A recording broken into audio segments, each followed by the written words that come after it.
Indian Amit Saan external affairs minister inge kan ti sakang in chalai te thumna turchu inge an to do lo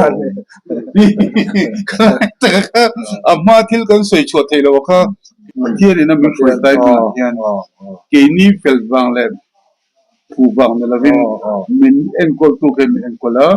khu ho ku cho ka pa du tak nam du an nia an har thei sil lo pu khe de te pu em pe to video ko to kon thar selo aku tian lo lek lek ko ti de ngai ngai nom train ne lo bo pu khe ta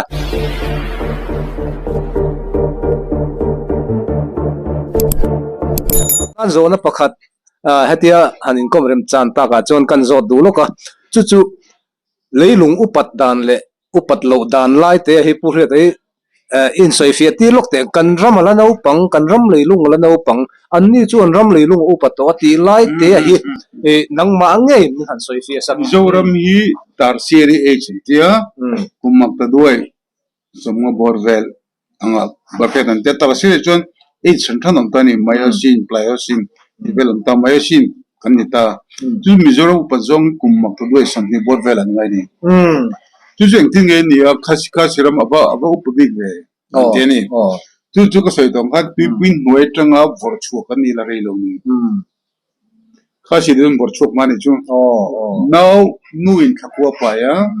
akum hi chinese so chuna pai tang lo chera mizo to pon kan che ken kum nen kan chinese su vai dem chu ma se akum an cher chu pian chu tang ta chu an ka lo pian chu ni kha khovel em pin noi tanga khomola ka lo chu kha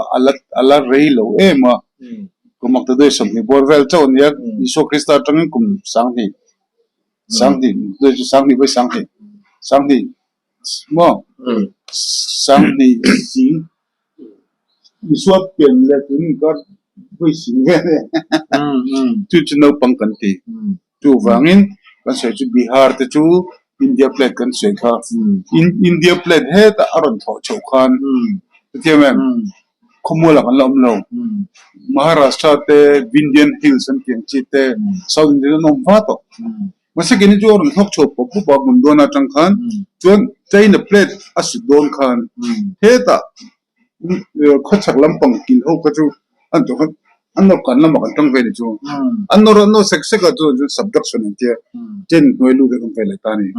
ni na sa em chan bo chu india plate active lu tu pa ni chu ba mizoram upan le no pang chu ho sambera ka sai thin dan chuan pathian in asiam trin nei khomol te po siam vek ma sa pathian in asiam dan he ta gondon na ang khovel hun khata khomol bi pakhata om thina kha siam na sa to lu to pathian chu wangin tu na india hi pathian in asiam india man lai ma kha chon australia te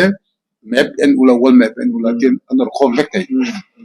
khami ak asiam lai khan ni to lo war chu zela chumi india play le chena play ai su na azara khan ti finre tang lak chu ani tel ve ta ni chumi chila rei le tin sok ni jam do an kan chiang to kan asiam ma material chu ni ren maro chu se kha ti ne kan ho bang kan chang ve lo tin kan lung chang lo chu thu dam ni sela kan lung hi chamam sir no akhivet lung chang ka di break hi tho chu tectonic plate movement down chuan pakhat le che kan no pan lai chuan ti ve ngiang ila al hemi oil kan ti al kadra convert to petrol khatiang zong zong ron chua chhoda na kha toy teinin soi fe sak te kan hriat dana chuan an thlifi ma petrol ania petrol an thlifim le convert to thlifim le diesel an thlifim le a mong khang chu al kadra ti ang zong de khang kan na pan lang kan hre thinin ka ria khalai te khan toy te sans kala venga mo puhe de hen thilaven ti hre em ven ti sap tong thiam chang gogulin na sa ta hre te ya ma sa tu nei soi oil industry ka chu ONGC a 9 sangas ko sum ko pa ni tanga ko sari ka thok ve ni ONGC chun lian rap thap khoba oil engineer vesi ka oil farkhat muloin apension the lian ramania chun ke chu ONGC about WSS well stimulation services and the oil field doctors oil kurka adam lo vetin ni oil omsi crude oil omsi chok the lom ta ni chung chu ti chwa dan juk now nei tir dan vel ngai to pol stimulation services group ba telani chuan se to ka ngat tu kan chuan je chu oil kan ti hi crude oil at ran than pota crude oil chu hydrocarbon ania crude oil chu athuk da omna thuk la thuk ka te na no sama chuan meter sang ka jang sang thum ka ra te ma nodi sa thuk du le ka ujara da chuan thuk lo ba meter sang le ka te pol bon tin big boy an bu phei ka chu oil khu dik tak ne da min han crude oil ka sai an bol na di la kan aram pu chu oil seepage chi chu da jang lai phur khan ni ta ni chuan hydrocarbon kan tia hydrocarbon chu hydrogen le carbon ti na nia CH4 hi gas me asang bera chuan C2H6 ti khanan chota ni C1 C2 C3 C4 chho zong zong hi gas chuan C9 te ai siam dan zin C12 atang ta khan oil ni ta ni chu wangin le noi om chuan gas amo oil amon kul ngai lawa hydrocarbon ti ta ni gas chow ni chuan gas ni me mi a C9 C10 noilam pang ni ho ko chuan an lai chok kan crude oil lai chok ta ni kan khiat tu oil la tangin gas a siam thai ma se gas tangin oil siam thai lo asanga chuan tu na asama te kan lai chok ho ko chu crude oil ni ta ni chu crude oil a chung ko seng bo khan he ta refinery a siam ta ni refinery siam khan an arid ho ber al kadra kan ti ho hi refinery noilam tar chok arid chuan chhotel te la ki ta refinery ri mu ve to mi thia go hatian nun na ti o man ai ber chu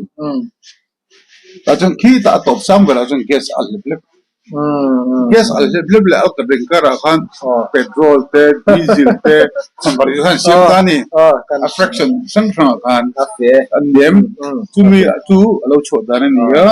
ka se po tu gas a than pa ta pen on chon natural gas mizor ma kan ni ve kan ring masala le chu mu mal ni thelo tu bo mi lim ho tong takin ban som nei noi kan lai chok lo me ban som nei lo noi tu ko se pu tu na po modi sarkar hian mizoram kha burma rama china pora bangladesh usa pora usa la china mel ve van india hian ngai sam big der lo tu va he mi de pani chim ve na hian in love boss ve na lo intro sak ve na mizoram different installation aram da don ne FCA lo du tin ru khana ta ne chumi ta ka chu ari pom pom na pathian hian tilango pathian hian mizoram kha tuma chun delhi tang na hal to ningai saklo to chun china do na usa do na ngai do na mizoram engen mo an teng kan lo yang punal do mana mo seng kan thalai te helan tum rang me mo indian ko ne tak lawan ti la thina bo thla kan Modian, Amit Saan, external first minister, inge kan ti sakang in chalai te thumna turchu inge an to do lo. Amma thil kan soi chho thei lo kha ini chu kan soi ngai lovin kan ram din huni pathian aram fu je chu timing je chu ti chho tha na tro tena po I singa ka solai parva amani kil khora son Bangladesh chicken ne kan temo chicken neck lu ve thu thena lo ni lo nia chicken neck an lu ve thu chuan Bangladesh chin chitawam prince ala don tu la ten chune tu mizoram atang la don ni tu van solai vela tele la bor vela hen mom tak ready ring omanga ya so mizo khang de chanai ta chun Mr. Laldu ma chief minister inge kan ti la tro member ti la do na ka pu du ma pin wang po ri chong lo ZPM fel wang po ni lo ti ri na min for dai ma yan ke ni fel wang le pu wang la vin min en ko tu ken en ko la khu ho ku cho ka pa du tak nam du an ya an har thai si lo wa pu khe de te pu em pe to video ko to ko thar selo aku tian lo leg ko ti de ngai nom train ne lo bo pu ria ta enge mo thil na thena chiange al kadra kha kan riat dan nen alo le ning dai maya kan no pan lai kan riat dan nen kan fiat lang tur ngai la yam dan ta ne chu bedu chon be therem bo mizo tonga bi du chon kha ain hong em mani pu ria ta kan lom hle mai le